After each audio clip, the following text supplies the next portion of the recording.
Kula bolak-balik matur kitab niki niku namine Zubdatul Iqan. Niku diulangaken Sayyid Alawi teng Sayyid Muhammad. Terus era Sayyid Muhammad dipun wastani napa Al-Qawaid Al-Asasiyah fi Ulumil Quran. Tapi semua kitab niki niku materi dasare kitab niki Iqan sing kula beton. Napa kitab napa Iqan karangane Imam Suyuti.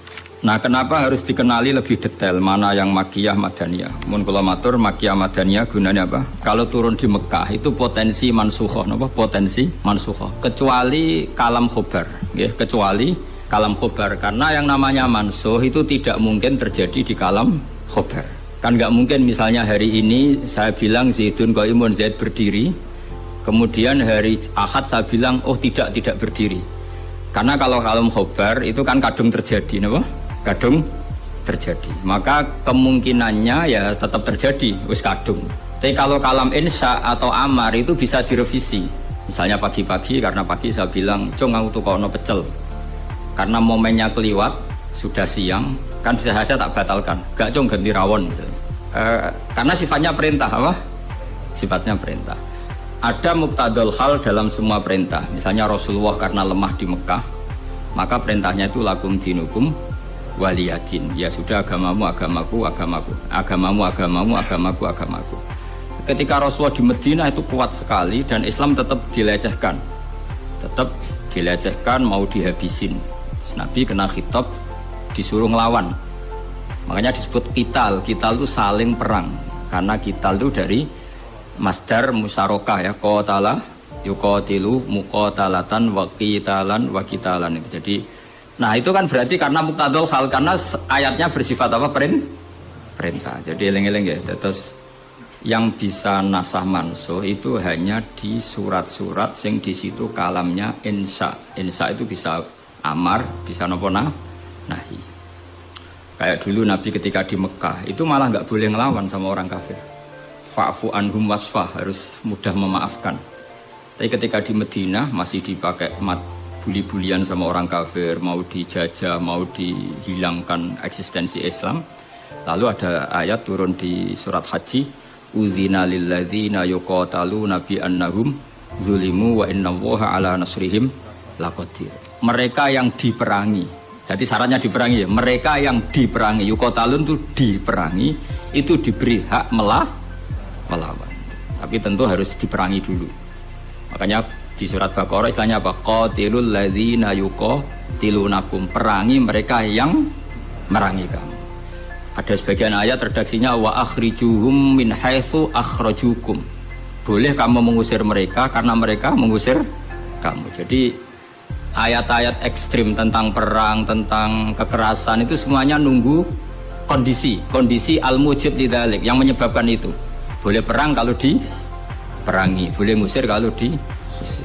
Jadi kowe nyetak bojo ngenteni dicereweti.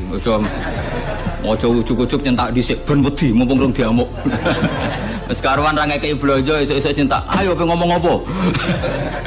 Oh yo sarap kudu wong lanang ngono kudu diobatno. Tapi nak kono wis ngamuk, lah kowe oleh nyerang. Tapi biasanya wis down sih.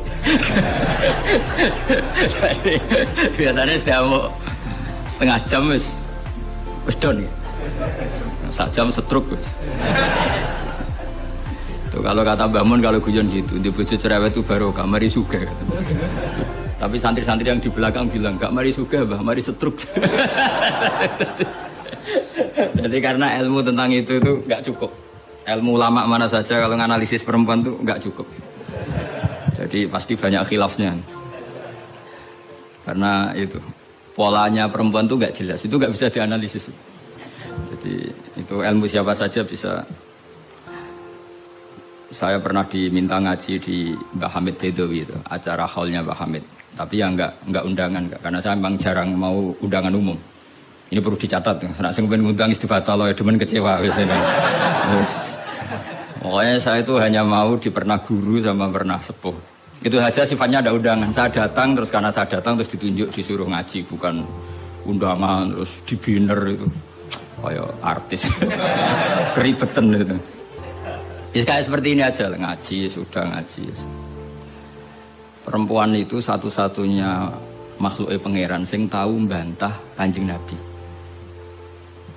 Kalau bolak-balik cerita, jadi di Quran ada ayat surat jadi surat Mujadilah. Tapi umumnya orang baca apa? Mujadalah. Sebetulnya itu secara nuzulul ayat lebih pas dia namakan Mujadilatun apa?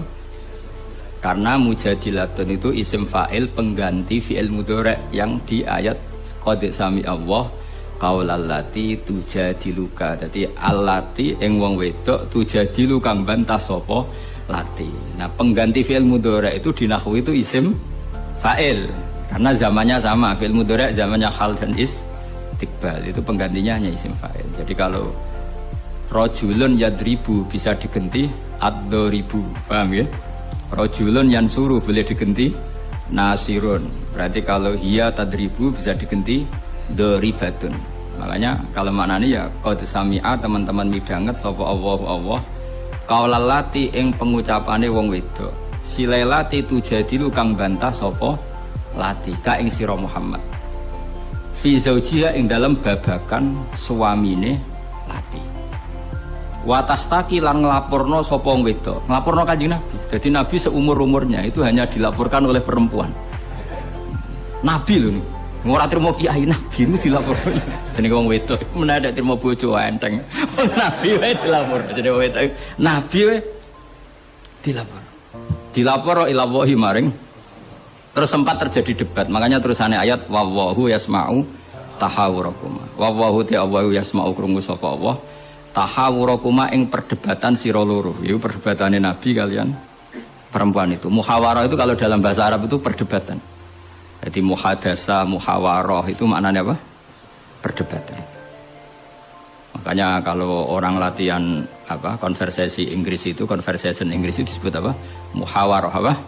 Muhawarah. Muhawaratul lughat al-Injlisiyah, muhawaratul lughat al-Arabiyah. Itu debatnya itu wah luar biasa.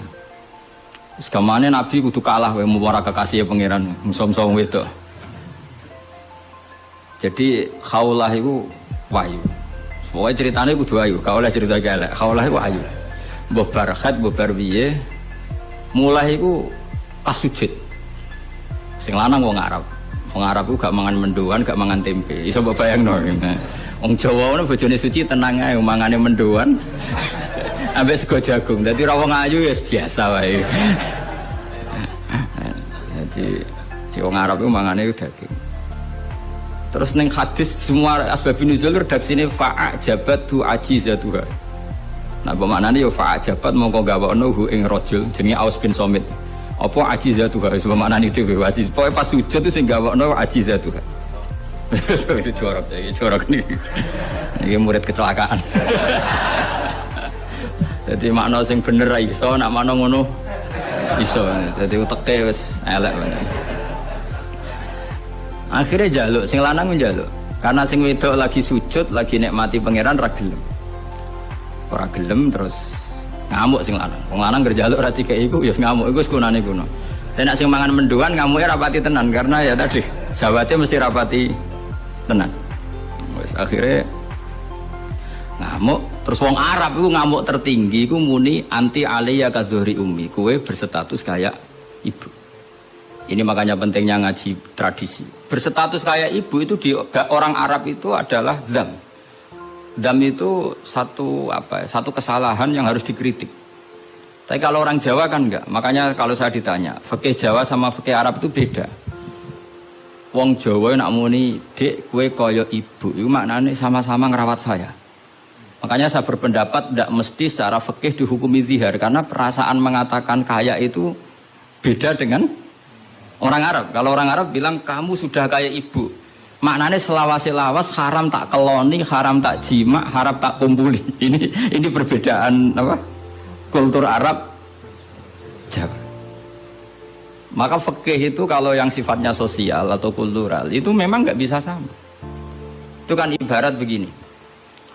Orang Jawa itu kalau dicekel jenggote itu kira-kira ngamuk tor kira-kira. Tapi kalau orang Arab itu kehormatan. Saya jajal jenggote kang ngali cekel. Wes dianggap murid ra duwe. Sebenarnya wong Arab lucu. Berarti padha jenggotene cekel-cekelan wae. Kebayang enggak corong Jawa? Wong Arab ku nak seneng wong, lu sirahe dicekel cek diwambung bombonan. Nanti kalau delok ora mentoh lho.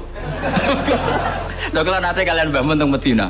Karena bangun orang alim alama dan beliau muammar sepuh, ada orang Arab seneng kalian ya. Yo cekel-cekel diwabung iki. Sing wong Jawa gak siap. Kowe enak ya sawate. Sawakal cek terus di. Enggak dicus-cus. Wis suruwe pan wong Arab. Sadate ngono. Cara wong Jawa kan repot. Cara wong Arab itu penghur. Sehingga saking mangkelnya si lelaki tadi bilang anti aliyah kazuhri umi, kamu sudah berposisi kayak ibu fi hurmatil jima wa fi hurmatil mulamasa wa fi hurmati kata wa kata, sama-sama haram dikum.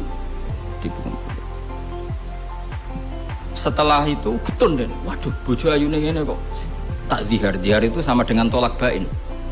Sing wedok ya getun, sing lanang ya getun. Jika cerita lapor ning Kanjeng Nabi, sing lanang tok sing lapor. Kata Rasulullah, nah ini menunjukkan betapa perhatiannya Allah pada ketentuan hukum. Kata Rasulullah, hingga detik ini belum ada wahyu, maka ketentuan dihar sama dengan ketentuan yang ada di zaman jahiliyah, yaitu biman zilatid tolak, berstatus kayak apa? Tolak. Ya sudah, jenis wong lanang kan nurut. Ngulang, kata Rasulullah, zihar itu kayak tolak. Ya sudah, kita nggak boleh kumpul. Nerima, sing lanang nerima. Sing wedok gak terima, enggak. Aku dewe sing matur Nabi. Tuarani Kanjeng Nabi. Tuarani. Ya Rasulullah, apa betul engkau menghukumi dihar kayak tolak? Ya, sampai sekarang begitu. Belum ada ketentuan dari Allah. Wah, ini tidak bisa. Tidak bisa, itu hukum yang enggak benar, enggak bisa. Kenapa dari Nabi? Ngomongnya jorok, jadi wong wedok mulai dhisik jorok. Nabi, jenengan roh bojo kula. Yo ngerti dari Nabi, yo ngerti. Akala syababi wa afna umri wa nasartu lahu batni. Terus anaknya hatta idza akala syababi terus ngomong terus enak wae sakniki dihukumi tolak. Kula riyen wayu kinyis-kinyis, sakniki wis rapati ayu. Mergo wis tuwa. Anak kula kathah. Cara hukum tolak zaman kula ayu ora masalah dipegat. Kula golek bojo jek gampang, tapi aku saiki wis tuwa. Meskipun isih ayu tapi meskipun isih ayu. Jenengan ngertos wong lanang. Anak kula nak dirumat bojo kula mesti terlantar, mesti katut babon. Jeneng wong lanang duda itu mesti katut babon. Nak tak umat kula anak kula kelaparan, wong kula rondo wedok. Jadi enggak bener hukum tolak. Dikaji malih. Nabi lho dikono iku Nabi. Nabi ya tapi hukumnya sementara ngono. Aku iku nabi ngenteni wahyu. Ya wis pokoke ngono. Pokoke ampun putusno tolak riyen. Tak tinggal mulai sakniki. Pikir-pikir mulai. Jenenge wong wedok. Sekondang tenan kowe. Mulane ning sorane ora ana surat rijal, ana surat apa?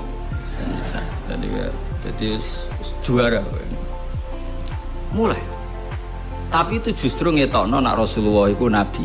Jadi barang sing kowe ra seneng iku kadang dadi dalailul ijaz. Dalil mukjizati Quran, dalil kenabiane Kanjeng Muhammad sallallahu alaihi. Itu enggak ada yang dengar debatnya Nabi dan Khawlah namanya. Khawlah perempuan ini namanya siapa? Khawlah. Aisyah itu di kamar itu tidak pati dengar. Kok mau alamat-alamat ono wedok ngelabrak Kanjeng Nabi ngono tok kenangan Aisyah. Sopo wani ngelabrak? Terus bakas sopo terus enggak pati detail. Sayyidah Aisyah itu dengar enggak pati detail. Singkat cerita, pas perempuan itu teranan. Ini tak ijazahi wong wedok sing judes. Nah wis judes menisan dadi wali, pasti didengar Allah. Mulai nang kamar itu terus sholat. Kan mau wis suci bakasane. Tapi iki sholat tenan, mau nggo sholat bar suci iki sholat tenan. Sholat tenan. Allahu Akbar. Gusti, niki wonten hukum yang sangat merugikan saya. Tolong jenengan sebagai Tuhan, Nabi ini jenengan kandhani hukum niku. Hukum niku kan ngerubah. Piye? Pangeran. Iku apike watas taki ilang. Lah perempuan saiki nak judes mbek sing lanang ku gak barokah. Mergo kondo mboke kondo dulure. Lah iki sing ra bener. Dhisik ora, tapi watas taki ilang. Jadi gak lapor sapa-sapa, lapor pangeran. Ya Allah, hukum ini ndak fair, itu merugikan saya. Tolong Nabi ini jenengan kandhani, kei wahyu terkini. Nah hukum itu ndak seperti itu. Mohon Gusti, jenengan harus mendengar saya. Lah pangeran itu terus pangeran nurono ayat tu wallahu yasma'u tahawurakum, malah dimulai ayat qad sami Allah benar-benar mendeng. Jadi wong wedok nek ngomel. Pangeran wae ngrespon. Pangeran wae ngrespon. Ijek dikai kot tuh banget oleh ngrespon. Dadi ngomel anak kowe bojomu ngamuk iku mbok respon niru pangeran. Nah pangeran betah wong la tadurruhu maksiatun wala tanfa'uhu taat. Pangeran orang ngomel kan tenang wae, ora bakal kena madharate. Tapi nak kowe bertahan. Iso kena ompreng. Dadi kira usah niru pangeran karena ya beda kelas no. Akhirnya sujud tenaning pangeran. Pas dekne sujud, Jibril teko ning Rasulullah. Dia di rumah, Rasulullah di dalam. Perempuan tadi di rumahnya. Qad sami Allah qala allati tujadiluka fi zawjiha wa tashtaki ila Allah wa wa yasma'u tahawurakum. Innallaha sami'un basir. Sak terus. Nangis cawe wedok mau ditimbali Kanjeng Nabi panggil perempuan itu. Apa yang dia munajatkan sama Allah diterima. Dan Allah meng-ACC keinginan dia bahwa zihar itu tidak seperti to. Tambah nangis cawe itu jenengan lu nabi tenan. Padahal kalau lapore ning kamar jenengan krungu. Mergo akhirnya itu sana ketentuan alladzina yuzahiruna minkum min nisaihim ma hunna ummahati in ummahatuhum illallahi waladina. Jadi akhirnya pangeran nganggo ilmu status. Lah nek saiki umat ya sing statusan niku perkarane. Pangeran nganggo hukum napa? Status. Status itu begini, yang namanya ibu itu siapa? Ya definisi ibu adalah orang yang melahirkan kamu. Saya ulang lagi, yang namanya ibu itu siapa? Orang yang melahirkan kamu, itu namanya seorang ibu. Yang namanya istri siapa? Orang yang halal kamu keloni, kamu jima, kamu hubungan intim. Nah ini penting, harus vulgar, kayak hambani kabeh sesuai. Sehingga definisi ini harus tegas. Yang namanya ibu itu siapa? Orang yang melahirkan kamu. Yang namanya istri, orang yang halal kamu gaulin. Asal pas gelem loh, nah orang iso kena rancangan KUHP. Penjara ya. Penjara. So ben itu mesti sing bojone ayu sing akeh di penjara. Tak sing bojone elek kan gak ono pemaksaan ya. Jadi kowe kudu termasuk sing di penjara ben ketara bojone. Jadi kok nak disidang, kenapa kamu maksa istri kamu mau? Sing tahan mbek wong ayu sapa kan? Kan keren. Tapi misalnya di Swidang bojomu elek merongot. Pertanyaannya hakim, ngono wae kok ora betah. Elek lagi. Kan gak pantas banget. Oh isin lho, cara sidang ngono. Bojone wae elek. Bareng di sidang. Orang ngono mesti pertanyaan, wong ngono kok ora kuat ngempet kan ngono. Tapi nek wayu terus kira kuat ngempet kan hakim kan. Mesti pikir-pikir. Ketoke pantes.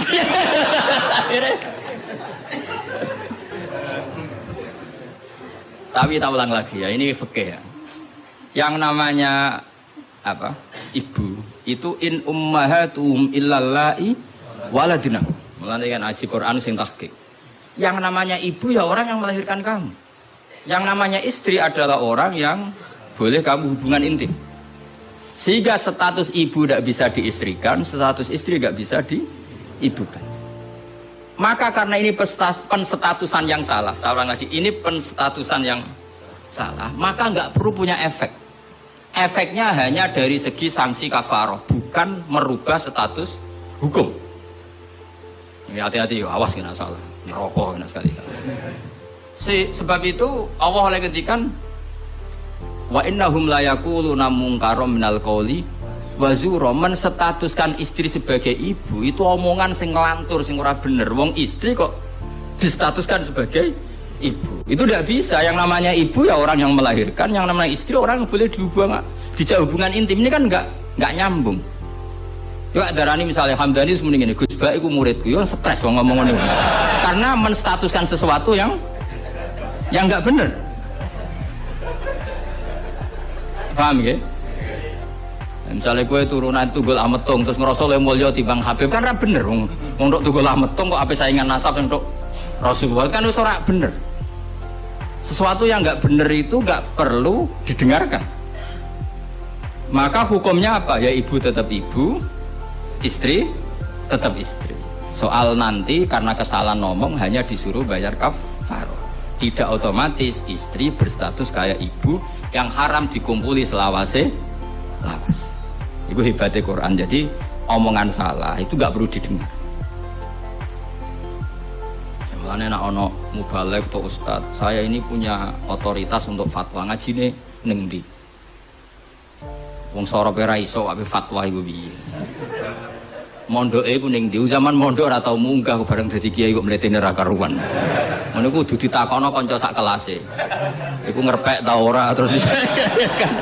Nek ra mlete dibarno, tapi nek mlete kudu dielingno. Utawa golekno gurune. Oh, nek sekolah ngadeg terus ora tau. Karena Allah itu tidak ingin ya agama dibuat main-main. Agama itu jelas, aturan mainnya jelas. Jadi makanya in ummahatuhum illallai waladnahum. Yang namanya ibu ya perempuan yang melahirkan. Sehingga jelas, aturan mainnya jelas.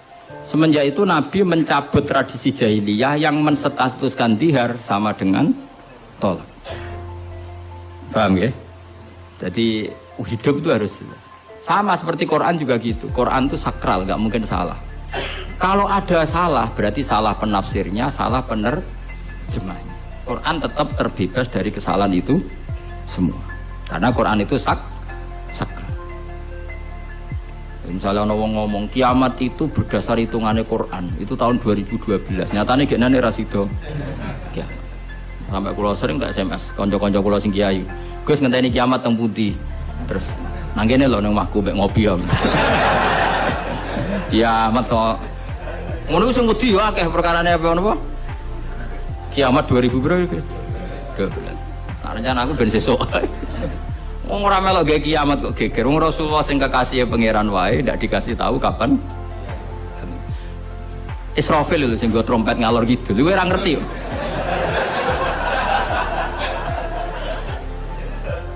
Padahal dia kepengen nang kiamat ben tugasnya selesai.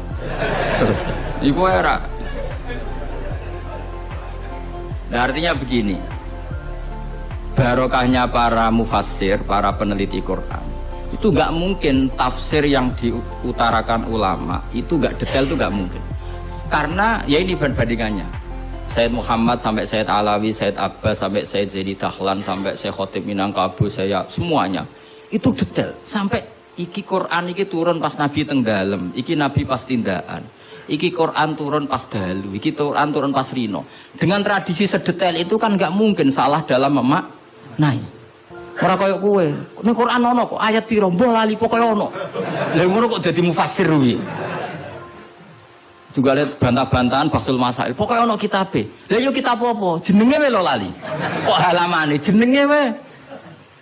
Padahal ulama dhisik, ayat iki turun pas Nabi tindak. Turunnya pas bengi. Pas musim dingin, pas musim panas. Dengan pengetahuan sedetail itu, kemungkinan salah itu kecil. Jadi sampai dibakas. Al-Khadori wa Safari. Cara kowe kan gunane apa dibakas ning omah mbek. Wis ra bakat ngalim, ning teke saya lek. Sajane kan iso ditebak, misalnya ngene, kowe tukaran mbek bojo ge apan? Setengah tahun sangka kawin iki alamat. Umur-umur bulan madu kok wis tukaran. Tapi nak kowe sering tukaran mbek bojo sering jok kira bar 10 tahun. Normal iku. Sak melarat 10 tahun wis bosen. Dadi pancen wis wayahe brontak. Kan orang kan bisa diukur ngamuke kapan. Misalnya aku bertukaran mbek bojo, saya kawin perang dino seminggu. Wah, salaman. Al bidayah lahian nihaya wong kawitan umur-umur bulan madu kok wis tukaran. Tapi nak bar 10 tahun itu kesunatan cara. Sing kuat tidak melarat 10 tahun itu. Nak kuat ya bojomu kelainan, wis kelainan. Jadi iso diukur, tunggale nyai. Nyai semangat. Iku mesti nyai pertama setahun 2 tahun. Nunggu wis suwi mesti biasa.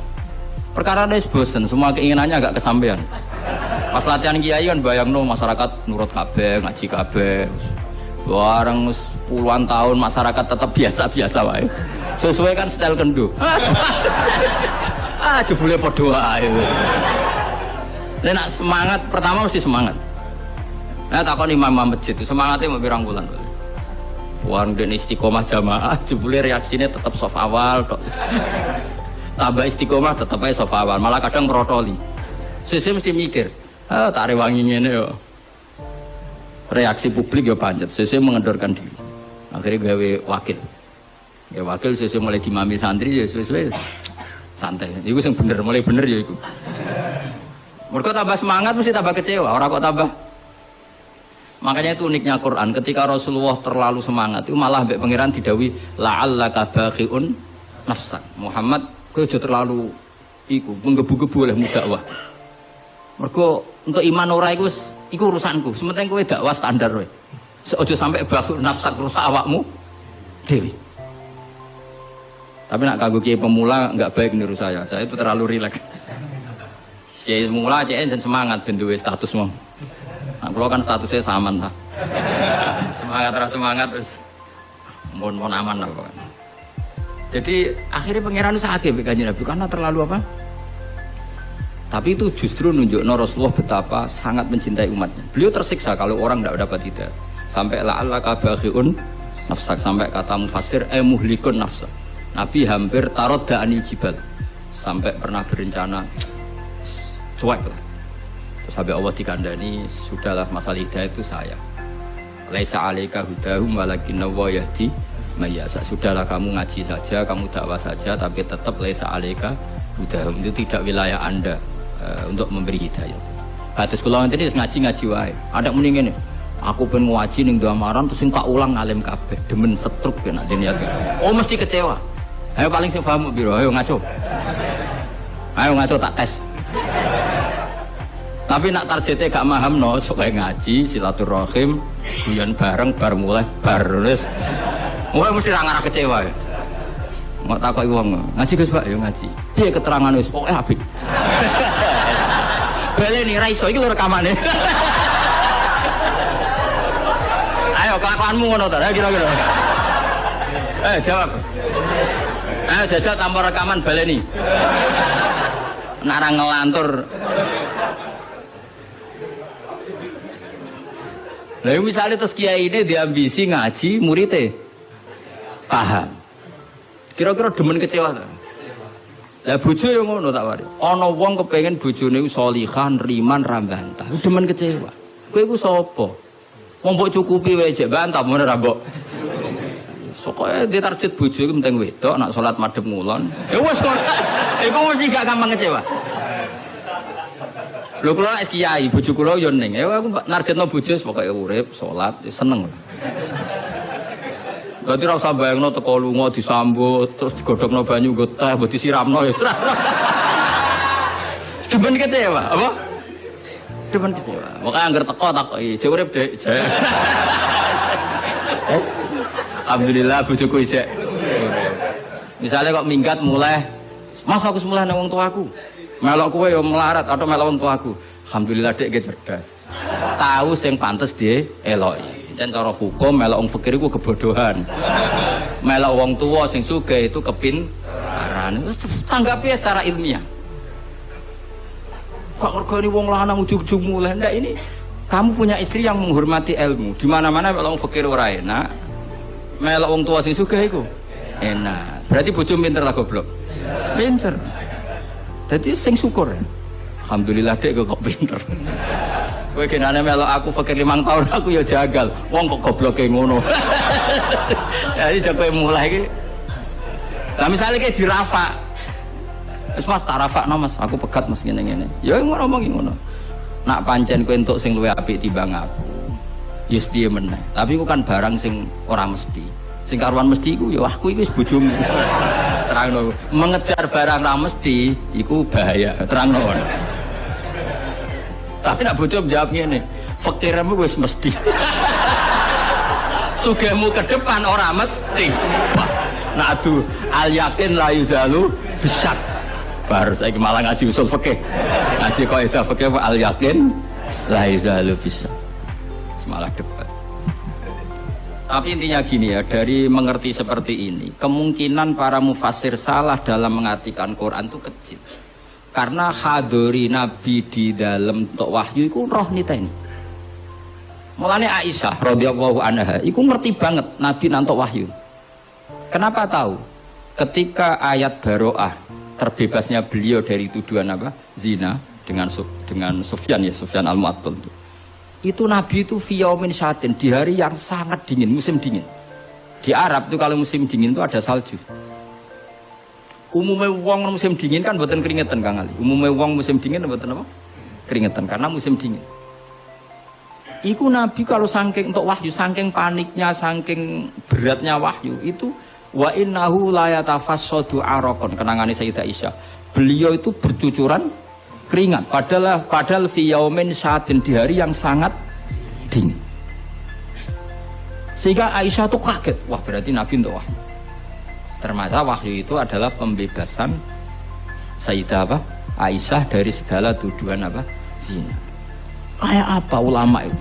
Sayyidah Aisyah meriwayatkan itu, ini ayat turun di musim dingin dan Nabi sampai keringetan begini. Jadi detail peristiwanya tentang hadisul ifki.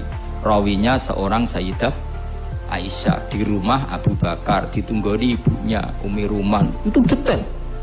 Kesalahan itu kecil sekali. Bayangkan kalau tafsir itu diomongkan orang sing pokoknya ono ayat piro boraro. Bareng roh wis terjemahan. Sing nerjemah dhewe ra wong alim. Sing umate akeh ya wong bodoh kabeh anut. Terus otoritasnya itu di mana? Bayangkan ulama dulu wis alim, diuji oleh orang alim, dia murid alim, dikontrol oleh orang alim. Imam Bukhari itu diakui orang alim setelah diuji 100 ulama ahli hadis. Lagi lolos. Saya iki ora wong bodoh kabeh ngaji, iku niate ngaji mau golek barokah ora golek paham. Mergo wis ngerti nek ora bakal paham. Dadi akhirnya ya realistis ae. Takoki kenapa ngaji sing untuk barokah. Semangkone kok nguri ora paham. Mau kenangane ngajine rame, wis ngono tok. Mbak Kasapombo kok nguri rapati krungu.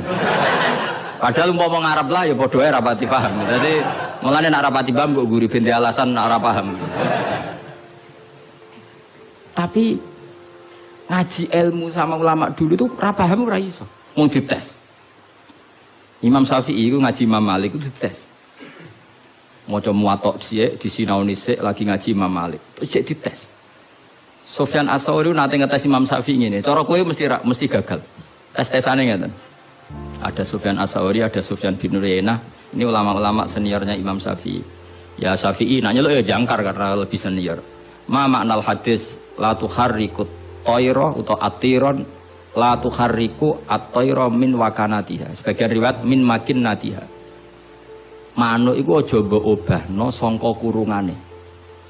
Ya manuk itu jangan gerakkan. Jadi sangkar burung itu jangan kamu gerakkan saat ada burungnya. Tapi posisi pintu terbuka. Karena Imam Syafi'i itu orang alim. Dites, oh maknanya begini. Orang Arab itu kalau mau pergi itu tayamun maupun tasaum. Jadi kalau burung di obano kurungane kok terbang ke kanan, maka perginya mubarak baik. Tapi kalau digerakkan burungnya terbang ke kiri, maka pergi ini buruk. Nabi melarang itu. Nabi melarang umat Islam punya penyakit tatoyur. Tatoyur itu apa? Menggantungkan nasib dengan toirun, burung. Makanya di surat Yasin apa? Innama toirukum ma'akum. Jadi apa? Paham lagi ya?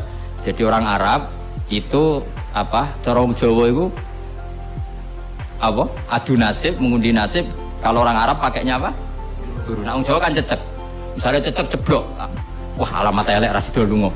Padahal sing mesti kan ceceknya hati-hati, sing mesti ganti.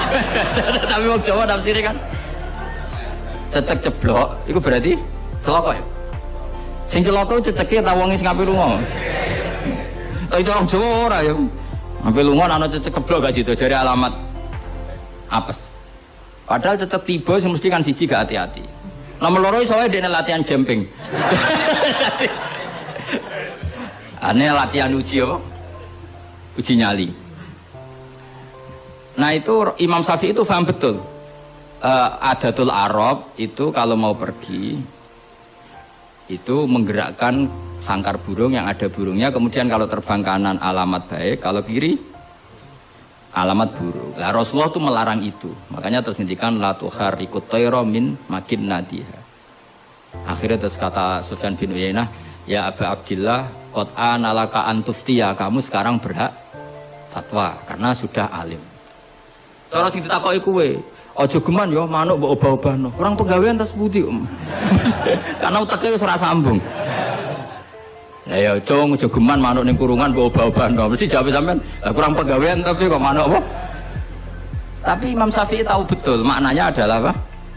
Rasulullah tidak ingin orang menggantungkan nasib dengan pergerakan buruk. Dan itu adatnya orang Arab dulu-dulu. Makanya no inna tatoyarna. Jadi tatoyur itu maknanya apa? Menggantungkan nasib dengan melihat arah terbangnya apa? Burung. Makanya diarani toir. Toir itu dari kata toirun, apa? Burung yang terbang. Mohon kalau terus nanya. Jadi kalau sampean tanya kenapa ini dipelajari hadori, safari, laili, nahari, seifi, sitai dengan otoritas seperti itu maka kemungkinan ulama salah itu kecil karena detail. Jadi misalnya gini, Rasulullah itu suka dahar daging. Ya sudah, kita tafsirkan hanya ada momen di mana Rasulullah itu suka dahar daging. Rasulullah itu sering lapar, ya maksudnya ada momen yang Nabi itu milih lapar. Rasulullah itu suka dahar, ya ada momen yang Nabi itu suka dahar. Tanpa itu nanti makna hadis itu kacau semua. Apa? Kacau semua. Karena makna hadis itu otoritasnya itu terserah kita. Maksudnya terserah kita gimana? Misalnya begini, awas rungono, awas sekali salah setengah kafir. Mesti kafir swasta, bukan kafir tenan. Nggak, coba misalnya begini, enggak ini saya bedai. Wes akang alillah alhamdulillah. Ittaqu waha, kena makna nih, coba, enggak jawab saja. Ittaqu wa diya sira kabeh. Takutlah sama Allah. Dengan cara apa coba? Wah, aku mbek Allah wedi terus kabeh melayu menghindari Allah. Tapi lafaz yang sama dipakai ittaqun nisa, takutlah sama perempuan, sama istri. Serius, wis takut ora usah dikongkon wis takut.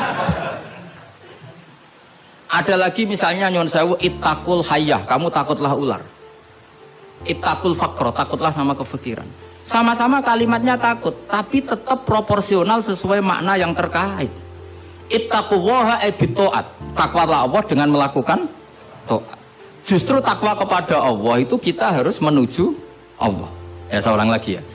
Takwa kepada Allah itu justru harus menuju Allah. Lafaz itu akan proporsional sesuai konteksnya.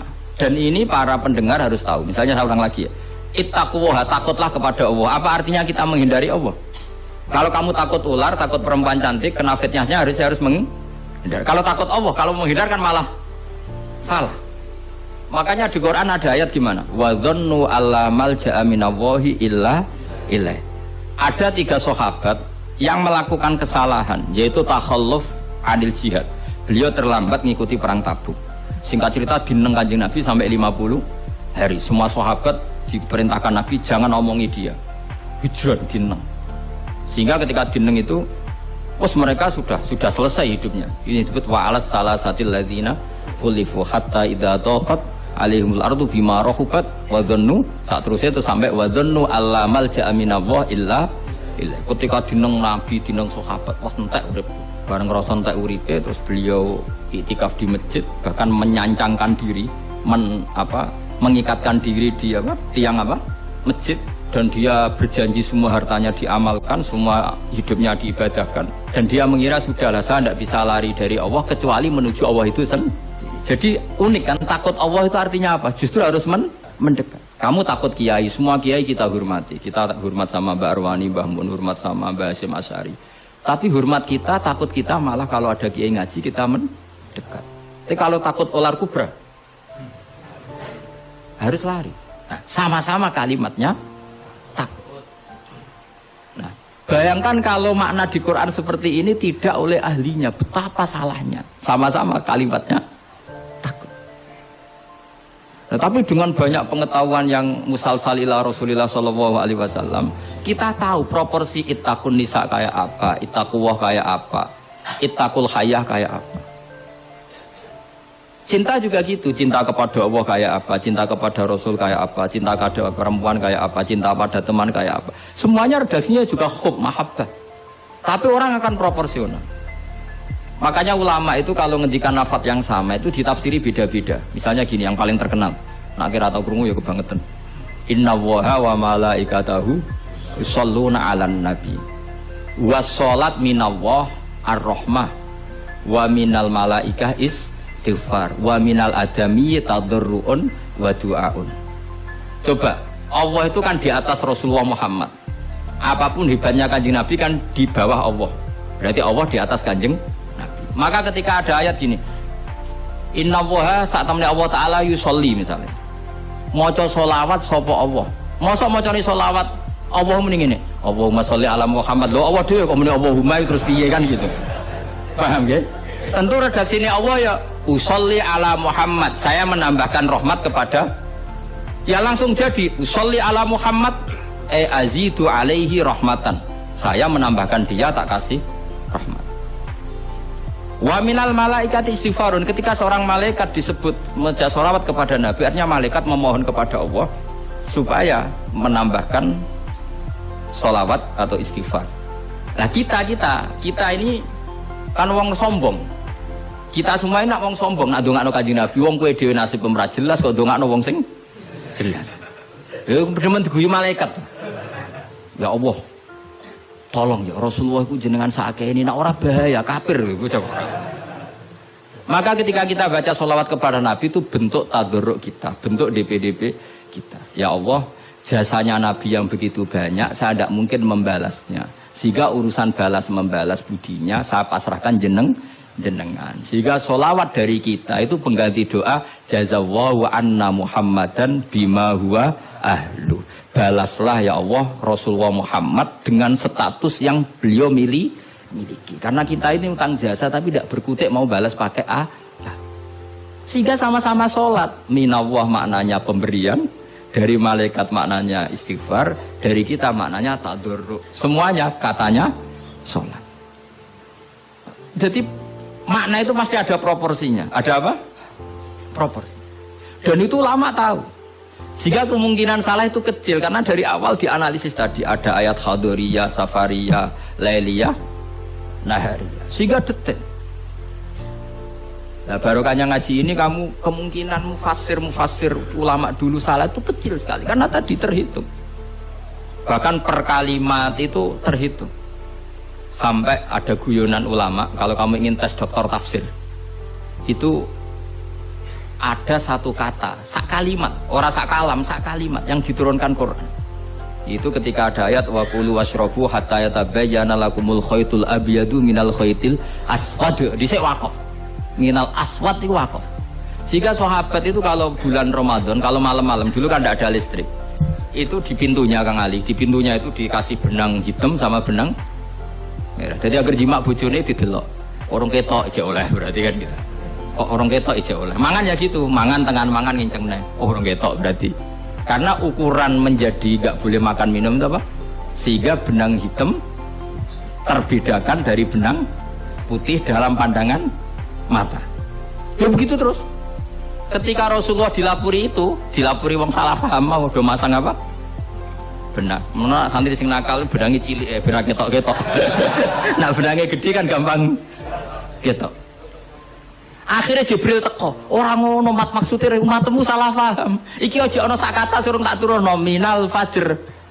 Jadi minal fajr itu satu-satunya contoh ning Quran sing turun mau sak kalimat tok. Jadi Jibril kok langit medun ning bumi, iku mau nggawa minal fajr. Ya sakake akhire kok. Kok langit tok bumi mau nggawa apa? Minal fajr. Iku Jibril mau turun apa? Minal fajr. Satu-satunya contoh Quran turun sak kata, sak kalimat, ora kok apa? Sak kalam rak musnad sampai musnad ilah. Saya teruskan malih ya. Jadi kemungkinan para ulama salah itu kecil karena tadi sanadnya musalsal ila Rasulillah sallallahu alaihi wasallam. Sampai ketika ayat itu dibaca Nabi saat di rumah Sayyidah Aisyah, temanya adalah pembebasan Aisyah dari tuduhan apa? Zina, terus peristiwanya sama siapa, tuduhannya siapa, yang menuduh siapa, itu detail sekali. Yang menuduh adalah orang-orang munafik. Terus Sayyidah Aisyah tersiksa karena omongannya si A, si B. Ini detail sekali. Nah barokahnya detail itu kemungkinan salah itu kecil. Andai kan itu tidak detail, maka orang akan menafsirkan ayat dengan makna am, dengan lafadz am, dan itu bahaya. Misalnya lafat am gini, innal insana lafi khusr, semua manusia pasti getun. Mosok Rasulullah masuk lafat innal insana, masa para nabi, para wali masuk innal. Tapi kalau kamu tahu bahasa Arab kan, alil ahdi, al itu untuk makna takrif. Orang tertentu yang kelakuannya tertentu itu lafi khusr. Sehingga proporsional. Apa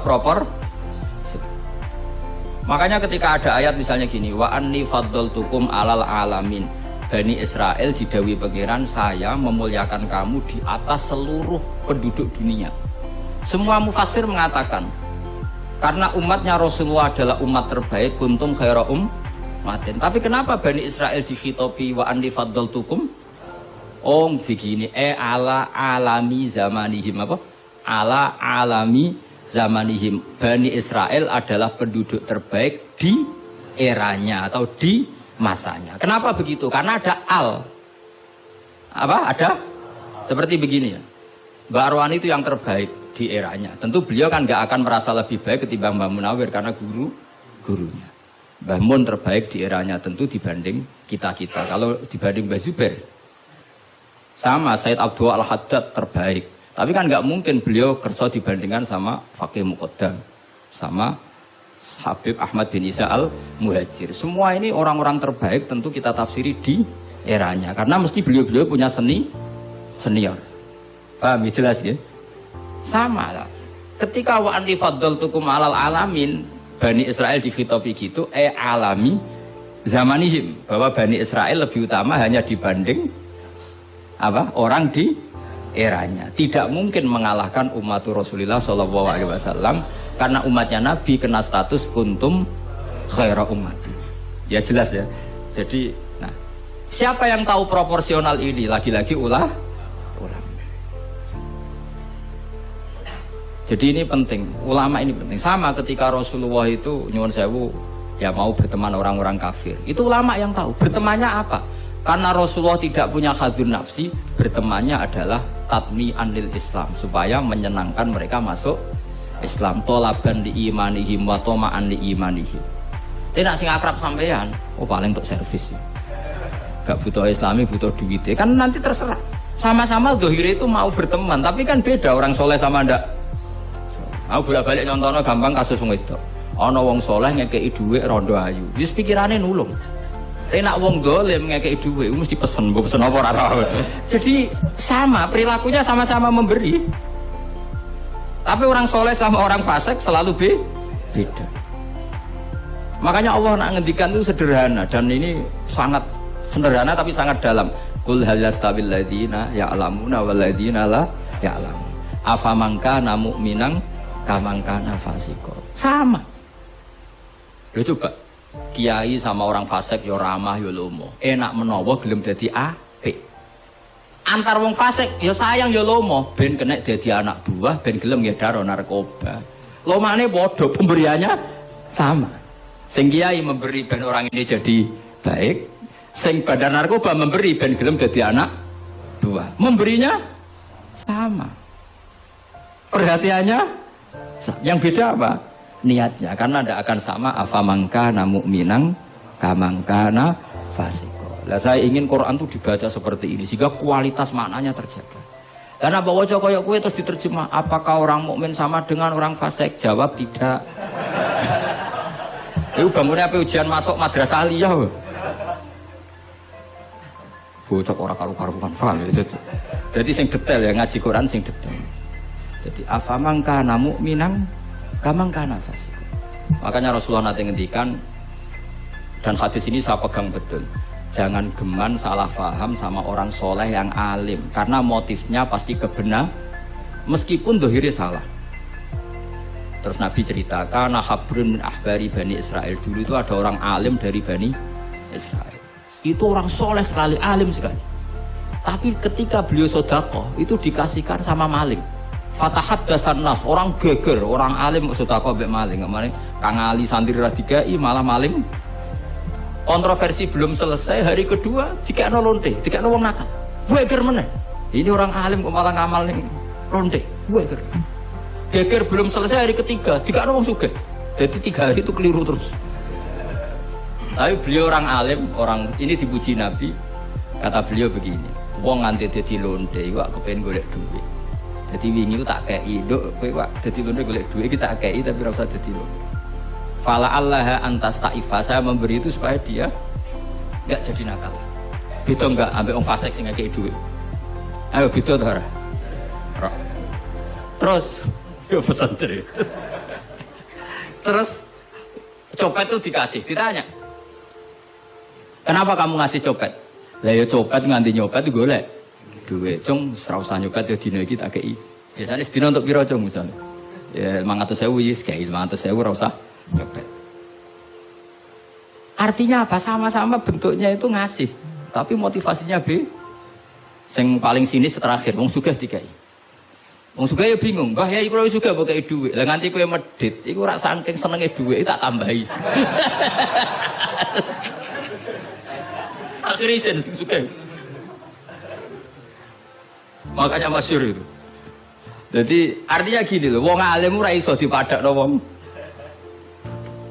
Makanya ketika Rasulullah SAW berteman dengan Nasara Najran, sampai Nasara Najran sowan ke Nabi konsultasi tentang agama. Terus bagian riwayat Nabi menghormati mereka. Itu beda dengan kita. Kita seperti itu nggak boleh niru-niru amat karena konteksnya beda. Kekuatan kita, iman kita dengan Nabi itu beda.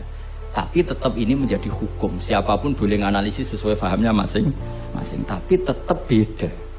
Saya ulang lagi tetap beda. Karena tadi, misalnya ada orang alim, soleh, terus senengannya mulang rodo-rodo ayu.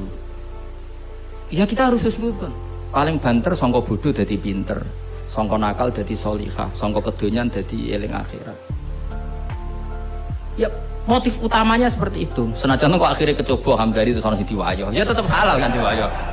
Tapi kan motivasi utamanya itu bahwa para janda ini harus lebih baik. Makanya ning gone Dibak ning manakib, ning gone Dibak berjanji wayamsi ma'al armalati, di antara sifatnya Nabi itu mau mengajarkan beberapa janda. Karena mereka kasihan. Tapi nak simulang sampeyan, simulang Hamdani, sing khusnudan ku sapa? Khusnudan kebodohan. Karena terus eling dene sing ayu iki, sing elek iki. Dadi ora penting iku paham ta ora, penting dene apal apa? Itu kan ngeri betul. Maka ini penting saya utarakan. Jadi Allah nak ngetikan itu sebenarnya sederhana, tapi maknanya jauh. Afamangkana mu'minan kamangkana fasiko. Saya itu merasakan, saya kemarin 7 hari di Korea. Itu 2006 banyak santri Korea ngaji saya yang pas perainan. Kenapa saya yang diundang? Sebenarnya saya itu gak diundang. Mereka minta saya ngaji. Beberapa kali sudah ngaji di Indonesia, terus mereka minta sekali-kali gus ngaji di Korea. Aku ya bilang gini. Tapi waktunya terserah aku. Ngatur kiai dosa. Ya gus pokoknya terserah jenengan. Mereka mintanya 1 bulan di Ramadan.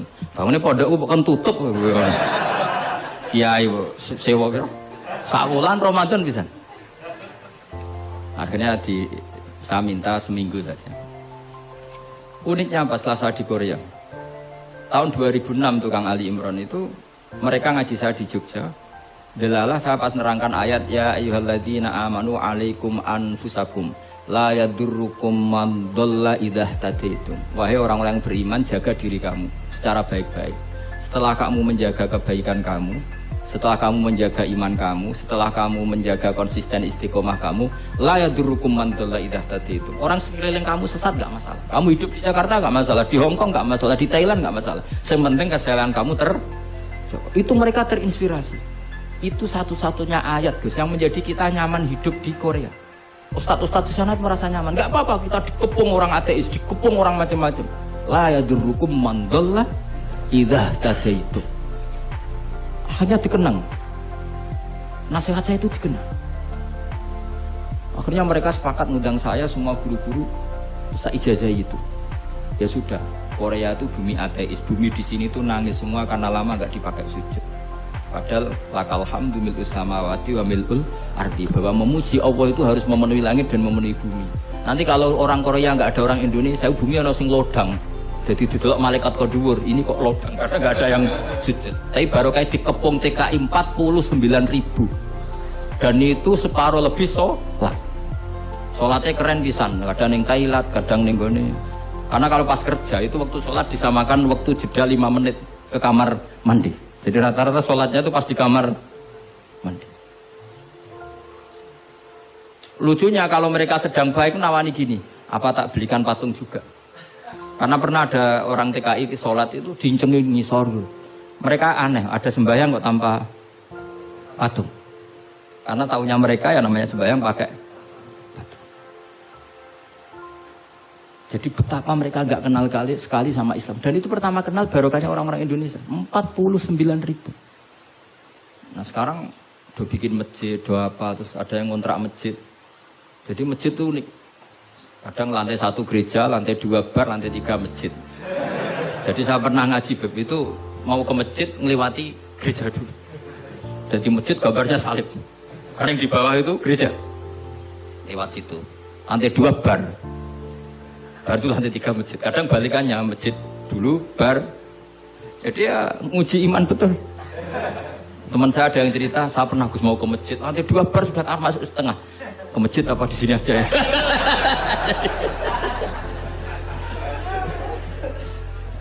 Tapi ya tadi, makanya kita semua syukur betul umatnya Rasulullah Shallallahu Alaihi Wasallam itu dikawal Quran ila yaumil kiamat. Jadi yang dikawal Quran bukan orang Kudus saja, bukan orang yang daerahnya mayoritas Muslim saja, termasuk orang yang di Korea, di Uni Soviet juga dijaga Quran. La yadurrukum man dhalla idza hadaytum. Saya punya dokumennya ya, orang-orang Rusia Kang Ali ketika Uni Soviet itu mengoptasi 100 tahun. Itu orang-orang Islam turunan Uzbek, turunan Syria, turunan Arab. Itu kalau ngajarkan tauhid itu di basement, di bawah tanah. Karena mereka dipaksa menjadi komunis. Tapi Allah itu maha kuat. Allah wal qawi, Allah itu zat yang kuat, gak terkalahkan. Mereka selalu ngajar anak-anaknya di bawah tanah untuk ngajarkan tauhid. Dan doa mereka didengar Allah. Akhirnya Uni Soviet hancur menjadi negara persemakmuran. Tapi sekali menjadi negara persemakmuran langsung menjadi negara Islam, yaitu Ceknya, Uzbek, Tajikistan. Laukanu khina kufrihim tidak belajar Islam maka tidak bisa mendirikan negara Islam. Tapi karena mereka ketika dikooptasi Uni Soviet tetap belajar Islam, sehingga pertama merdeka langsung negara Islam. Andai kan mereka sudah meninggalkan Islam secara pelajaran maka tidak bisa mendirikan negara Islam. Tapi mereka ketika dikooptasi tetap belajar Islam meskipun sembunyi. Sebenarnya itu jenenge la yadurrukum man dhalla idza hadaytum. Jadi orang sekeliling kamu sesat gak masalah, asal komitmen kamu sendiri tercerahkan atau mendapat hidayah. Saya itu ingin ya Quran seperti ini tuh mancep ning umat Rasulullah Shallallahu Alaihi Wasallam. Jadi eling-eling ya ayyuhalladzina amanu alaikum anfusakum la yadurrukum man dhalla idza hadaytum. Jadi kamu tidak usah takut sama. Kayak apa Jakarta kata orang banyak kota maksiat gini-gini. Itu tidak benar. Banyak orang-orang alim. Siapa yang nggak ngerti Habib Mundir di era modern? Sampai Majelis Rasulullah besarnya juga di Jakarta. Siapa yang nggak ngerti keluarga Kuitang? Orang-orang alim yang non Habib juga banyak. Dulu ada Mbak Syafi'i, sekarang ada Pak Sukron Makmun, Pak Nur Iskandar. Banyak teman-temannya bapak yang alim di Jakarta.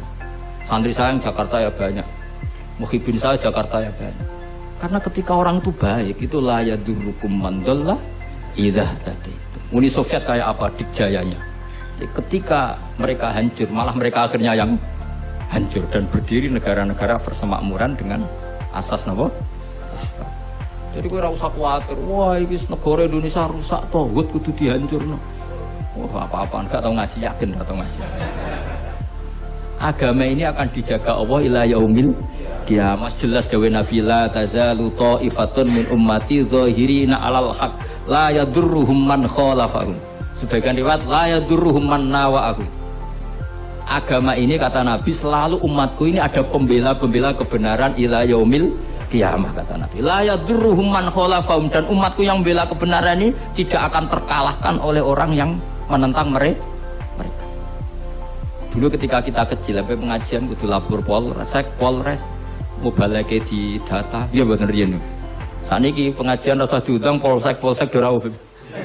Bedanya kan jauh sekali. Dulu kan kayak kesulitan, sekarang kayak apa? Padahal kualitas ibadah kita mungkin hebat, tidak mungkin mesti hebatnya wong dhisik-dhisik. Tapi agama ini dijaga Allah. Nak cara kiai-kiai sing tasawuf, dhisik digawa Imam Ghazali, Syekh Abdul Qadir Jilani. Iku agama mlaku. Berhubung agama diurusi pangeran, saiki digawa mudin ya mlaku. Mergo sing ngurusi pangeran. Cara sing ngurusi manusa agama iku wis tutup. Mergo sing gawa trimo mudin. Tapi berhubung dijaga pangeran, sing gawa rodok-rodok pidol wis tetep mlaku.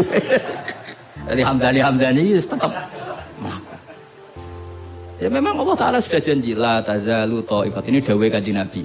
Dawuh Kanjeng Nabi tentu semakna dengan wahyu. Karena apa? Wa ma yantiqu 'anil hawa in huwa illa wahyu yuha. Jadi dawuh Nabi la tazalu ta'ifatun min ummati zahirina 'alal haq la yadurruhum man khalafahum. Jadi umatku akan selalu ada yang membela kebenaran dan tidak akan terkalahkan oleh yang menentang. Tapi syaratnya tadi lah ya, syaratnya seperti di Quran tadi, idah tadi itu. Kalau di Kudus bar bisa rame, tapi nyatanya pengajiannya Ki Saroni ya bisa rame. Artinya kebenaran sebenarnya nggak pernah kalah. Coba saya sekarang hitung saja, konser dangdut sama sholatnya Habib Syekh, pendatangnya banyak mana coba? Tetap menang Habib Syekh. Sekarang orang yang di bar sama ngaji Jumat pagi banyak mana? Banyak banget. Artinya kebenaran itu selalu menang. Lah repotnya kadang singgo kebenaran itu hitung-hitungan. Hari wangi ini untuk opo, itu mulai masalah. Kalau yang bawa saja sudah ada ikhlas itu mulai. Asal yang bawa ikhlas, insya Allah tetap menang. Gitu. Dong tapi paham ya, rasa tersinggung ya, biasa wae rasa. Jadi artinya Allah menunjukkan kebenaran kan sesuatu yang nggak menarik itu sebetulnya. Kok menarik piye dong? Kiai ini wis lanang, jenggoten, brewoken, anak dulu artis kan karuan, sing disawang ngayu. Ya iki misalnya Khadrowan sing Hamdani Ali wis delok kok ngaji gini iki ngguri delok Hamdani itu untuk apa ya? Tapi yang menarik wae. Ya coba Vatikan, saya punya temen itu pernah main di Vatikan. Itu kan menarik, ada gondola, orang Eropa itu cantik-cantik, katokan cekak. Wajar lah kalau menarik. Tapi masih kalah dengan Ka'bah. Ka'bah wis kotak, pinggire wong brewok jobahan. Tapi wong mukjizat. Kuwi iku wong ya wedan tenan mara Ka'bah. Edan seneng banget, ora edan basa Jawa, basa Arab. Cara wong Jawa nak darani seneng banget iku basa apa? Coba. Justru itu kita mukjizate Ka'bah. Lah ya kalau orang ke Vatikan kan menarik, wajar kan, akeh wong ayu, sungainya indah. Mara Ka'bah aja. Terus kotak ireng pisan. Terus ngono wong Arab-Arab. Wotok-wotok kadang dituwakoi. Wah, tapi wong Ka'bah iku keramat. Daya tariknya ya luar. Lho umpama nuruti teori sosial, Ka'bah itu menarik ndak? Coba sampeyan jawab. Justru iku keramate. Kiai yo ngono, wis watuk nak mulang ra enak. Wadang mulang saking sepuhe sidang itu. Tapi sing ngaji yo mbah. Ana cano wis jaga penampilan, jaga image, berhubung niate rapati ikhlas. Lah wong yo ora seneng. Dago wong tak itu. Jadi macam agama itu mesti iso jaga agama mau ikhlas kok mun ngantil kula. Karena wa ma umiru illa liya'budullaha mukhlishina lahuddin. Jadi agama ini hanya bisa dijaga oleh apa? Ikhlas. Kamu biasa heroik, biasa ngasih kiai kamu, ngasih hadiah kamu, biasa ngasih ibu kamu uang. Ternyata ibu kamu setelah kamu kasih uang, dikasihkan adik kamu atau kakak kamu yang nggak pernah kerja. Terus kamu marah-marah, ini tidak adil. Saya yang memberi nggak dikasih, ini yang nggak kerja dikasih terus. Loh kamu biasa jadi pahlawan, kok turun kelas menjadi apa? Pasien. Kamu milih jadi pahlawan apa pasien? Pahlawan. Jadi sebetulnya faham-faham ekstremis ini dari kegoblokan berpikir nubuwah sehingga tidak punya rasa ibadah. Lah ini yang menjadi orang-orang ekstrim. Jadi korban pertama ekstremitas itu bukan sahabat tapi Rasulullah SAW, yaitu Nabi dibilangin oleh mereka, "I'dil ya Muhammad." Kamu kalau bagi harus adil. Pikiran mereka kalau adil sama rata sama. Jadi kalau pakai pikiran itu, saya minum di sini itu haram. Mau ndak ikut bikin kok minum. Enak tamu, toko-toko mangan, sing masak kangelan urung mangan. Itu jadi edan bareng. Itu sama seperti kasusnya Bahram Al-Majusi itu. Dia itu seorang raja kaya, punya anak cantik. Dipikir-pikir, anakku ayu dirabi nang liya rugi, sing gedhekno aku sing rumah aku dirabi wong liya. Maka dia berpikir mau dinikahi sendiri. Jadi pikiran-pikirannya Bahram itu seperti itu. Walhasil akhirnya Bahram itu menikahi anaknya sendiri. Masyhur itu dalam cerita. Jadi ceritanya itu ada seorang wali tidur di Masjid Haram sama Rasulullah, ditemuin gitu. Terus kata Rasulullah, salam saya untuk Bahram al-Majusi. Ternyata dicari-cari nggak ada Bahram lain kecuali Bahram yang berdua, bahkan anaknya sendiri mau dinikahi. Ya cara berpikir karena seperti itu. Kalau kita berbuat banyak harus dapat. Itu bahaya. Bahaya sekali karena kalau dalam teori beragama itu al-yadul ulya khairum minal yadis sufla. Kalau biasa ngasih ya ngasih saja, itu heroik. Itu bagus. Jangan biasa ngasih sekarang bermental apa? Pasif. Makanya saya itu kalau ngajar di pondok yang dulu pernah saya belajar di situ atau yang pernah sepuh itu, dikasih itu bingung. Karena saya ya masih waras itu. Jadi kalau dikasih itu bingung. Tapi banyak juga guru-guru yang dulu ngaji lama setelah ngajar di pondok alma maternya nuntut. Itu saya tidak tahu gitu. Itu sudah ada agak-agak kayak itu tadi. Walhasil si Bahram tadi itu, ini cerita harus saya teruskan karena nggak boleh diputus. Dapat salam dari Rasulullah. Ternyata di balik nakalnya dia itu pas mau bulan pertama, malam pertama itu ada seorang janda sepuh ke situ, ganggu dia tentu ya. Ketika dikejar pulang lagi sampai 3 kali. Dia tanya, kenapa bu kamu begitu? Katanya saya ini anak-anak saya kelaparan. Kalau saya pulang anak-anak saya nangis minta makan. Saya ingin minta Anda. Tapi setelah saya ingat Anda ini majusi, saya mukmin, saya mukminah, saya pulang. Ya sudah bu, kamu di rumah saja. Nanti saya kirimi makan. Dikirimi sendiri, padahal dia seorang raja, orang kaya. Barokahnya itu dia dikasih tobat sama Allah. Dan paginya ketemu tamu yang mengirimkan salam dari Rasulullah SAW. Akhirnya Bahram ini menjadi muslim. Tapi intinya berpikir seperti tadi itu salah. Bahwa kalau saya berjasa banyak harus mendapat apa? Ini cara berpikir orang-orang Khawarij. Begitu juga era Sayyidina Umar, era Sayyidina Utsman, Ali. Itu juga ngalami orang-orang yang ekstrim. Misalnya begini, saya contohkan korban-korban ekstrim yang real. Sayyidina Ali itu masyhur, dia punya musuh besar namanya Muawiyah. Karena permusuhan ini tidak bisa dihindari. Jadi kalau dalam fikih Islam ini anak-anak saya ajari fikih. Kalau orang mukmin membunuh orang mukmin itu hukumnya dosa besar apa kecil? Besar. Itu di bab kisos. Tapi orang fikih itu unik. Di fikih itu ada kitab usial namanya. Di takrib ada kitab usial. Dan di situ ada penjelasan mangkutila dunamali fahuwa syahid. Orang yang dibunuh karena membela hartanya atau keluarganya, itu dia mati syahid. Kalau dia posisi membunuh, maka malingnya atau penjahatnya muhaddarun damu, nggak punya hak nuntut kisos karena dia anggap nggak ada artinya darah. Nah sekarang begini, suatu saat ada garong ke rumah Anda, ingin membunuh Anda karena ingin mengambil harta Anda. Anda ingin ingat status mukminnya atau status garongnya. Terus kamu mau dibunuh diam aja, saya tidak mau membunuh orang apa? Mukmin atau membunuh orang muslim. Nah, kesulitan yang dialami Sayyidina Ali seperti itu. Orang-orang Khawarij cara berpikir enggak, Ali ku geblek. Wong mukmin kok pengen mateni wong mukmin. Muawiyah yo geblek pisan, wong mukmin kok pengen mateni orang mukmin. Padahal suasana sudah kacau. Ketika seorang penjahat mau membunuh yang punya rumah dan yang punya rumah ingin membunuh penjahat, itu namanya mukmin bentrok sama orang mukmin. Apa orang benar sahibul hak ingin mempertahankan haknya? Tidak sampai saya tanya. Itu sahibul hak, yaitu yang punya rumah ingin mempertahankan haknya. Meskipun dalam duel ini kadang terjadi pembunuhan. Nah di sini ini ya, ulama ahli sunnah menyebut masalah ijtihadiyah. Kelompoknya Sayyidina Ali mempertahankan nyawanya meskipun dengan cara membunuh pasukan Muawiyah.